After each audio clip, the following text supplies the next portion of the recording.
Ever get that feeling? You know that feeling like you're surrounded by, well, masks. And I don't mean literally. I'm talking about those personas, the ones we kind of put on, in everyday life.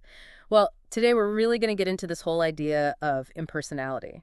And don't worry, it's not as cold as it sounds. We're exploring the work of Pedro Elias, a spiritual teacher with a unique take on this. Yeah, he really turns the whole impersonal equals bad thing on its head. His book is called Spiritual Reflections for a New World, and it suggests that impersonality, it's actually a path to something deeper, to real connection.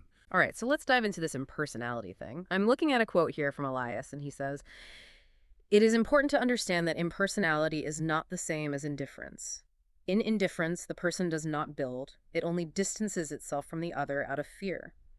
In impersonality, on the contrary, it distances itself from the form to approach the essence, building a bridge that will bind them together with the deepest part of each other, and not with the civilizational forces that condition mankind." Okay, there's a lot to unpack there, but to start, what are these civilizational forces he mentions? He's talking about all those pressures, from society, from expectations, even our own pasts, all the things that make us put on those masks we were just talking about. It's like, how much of what we do is really us, and how much is just like performing for everyone else?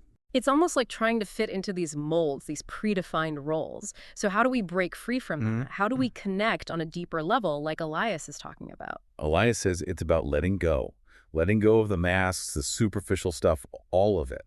Only then can we really connect with like the core of who we are and who other people are. He's got this analogy he uses, the cave and the sun. Imagine you spent your whole life in a cave, right? Yeah. And the shadows on the walls, that's all, that's your reality. Stepping out into the sunlight, seeing the real world, that's what he wants us to do in our relationships and our understanding of ourselves. The cave thing, that's powerful. It's so easy to get caught up in those shadows, in those surface level interactions. We miss the real stuff, the real people and experiences right in front of us. But how do we even start to step out of that cave? I think it starts by realizing those civilizational forces, those masks. They come from fear a lot of the time. We're afraid of judgment, of rejection, of getting hurt, so we hide. Elias is saying we need to confront those fears, Hmm. become aware of the masks, why we wear them, and then we can start to like take them apart piece by piece. So self-awareness is key here. 100%. Elias is all about mindfulness, introspection, really looking at your thoughts, feelings, motivations, but without judgment.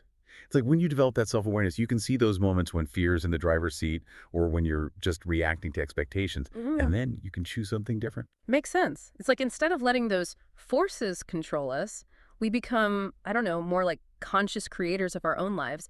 This is great, but all this self-reflection, it does sound a bit, well, self-centered. Where do other people fit in with this whole impersonality idea? And that's where it gets really interesting.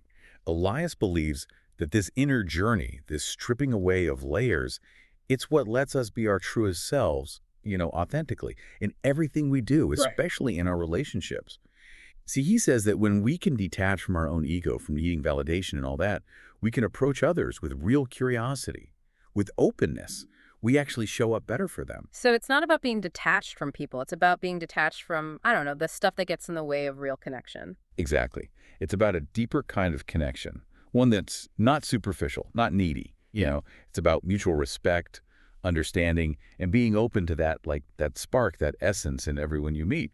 It's like we're all on this journey together, and everyone has something unique to offer. So by letting go of our own masks, does that mean we can see other people more clearly? Are there like examples of this?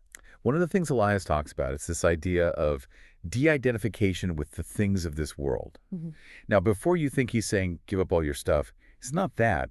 It's more about, I guess you could say it's about changing how we relate to, well, to everything. So less about the things themselves, more about the meaning we give them. Is that what you mean? Yeah, exactly. Think about someone, right? Someone who just seems to have it all, the perfect career, the family, the money, the whole nine yards. It's easy to get caught up in all that, to make assumptions based on those things. Yeah. But Elias would say those are just shadows, like in the cave analogy. Real impersonality. It's about seeing past that to that shared humanity underneath. Instead of successful business person, it's fellow human. I can see that. Right. And when we can see each other like that with all the labels and expectations, that's when we can really connect. Elias actually says this process, this de-identification, it's crucial for us, for how we evolve as humans. It lets Mhm. us move past those surface differences. And he says, see in others their true face. See their true face. That's a powerful way to put it. But I'm wondering, does Elias talk about how this affects us personally? How cultivating this impersonality changes us, not just our relationships. Totally. He says that by letting go of that need to identify with the outside world, with what our ego wants, we can actually see ourselves more clearly too. Yeah. It's like all the noise fades away and you can connect with this deeper part of yourself, the part that doesn't need validation or possessions to feel worthy. It sounds like this shift, this de-identification, it's really at the heart of everything Elias talks about. But I don't know, is there a risk of taking this too far, like becoming too detached from the world? How do we balance this inner work with, real life, responsibilities, relationships, all that? That is a great question, and Elias does address it. He's very clear that impersonality isn't about checking out of the world or like ignoring the suffering of others. In fact, it's the opposite. He thinks that by finding this inner peace, this detachment, we're actually more capable of showing up with compassion and love. We're less caught up in our own stuff, so we can actually be there for other people. Exactly. Mm. And the compassion he's talking about, it's not coming from pity Mm. or, like it's an obligation. It comes from this deep understanding that we're all connected. When we can see past the masks, ours and everyone else's, kindness, empathy, understanding, it just flows more naturally. So it's like embracing impersonality. It's actually a way to become more human, more connected to those things that really matter, love, compassion, all of that. That's it. And that's what's so cool about Elias's perspective. It's like by letting go of control, of trying to define and label everything, by being okay with this idea of impersonality, we actually open ourselves up to a much richer experience. It really makes you think about like the whole idea of personal growth, right? It's funny, we think about it as this solo thing, but Elias is saying it's actually through this impersonality, through recognizing that connection to everything else, that we really find ourselves wild. It is. And he doesn't stop there. He actually says this shift, this whole embracing impersonality thing, it's not just good for us personally, but it's like essential for all of humanity to evolve. Like this is how we create a better world, more compassionate, understanding, all of that. Big stuff. So how do we actually like bridge that gap? We've got these big ideas, but how do we take them from the theoretical and actually make them real, make a change? Well, Elias does offer some practical advice, and it goes back to this idea of recognizing the light, he calls it, within ourselves and in others. He says that when we can learn to see past the outer form, the masks, the labels, everything, we start to see the world differently, that different way of seeing. It's rooted in compassion, understanding this like reverence for how connected everything really is. So it's not enough to just see the light in ourselves. We have to look for it in other people too, even when it's hard, when they're putting up those walls. Exactly. And Elias says this isn't passive. We have to work at it, cultivate it. Things like mindfulness, meditation, self-reflection, they all help. It's like quieting all the noise so we can tap into that deeper awareness, the one that lets us see past all the superficial stuff. Like training our minds to look deeper, beyond the surface, to see the real us, the real everyone else under all the layers society puts on us. Right.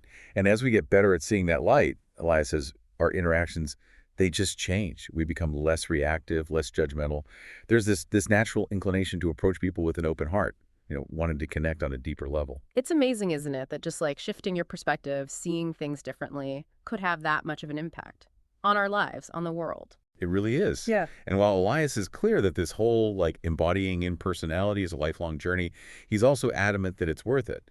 The rewards, things like deeper connections, understanding yourself better, a life that feels more meaningful, it's all there. You can't really put a price on that. This has been incredible.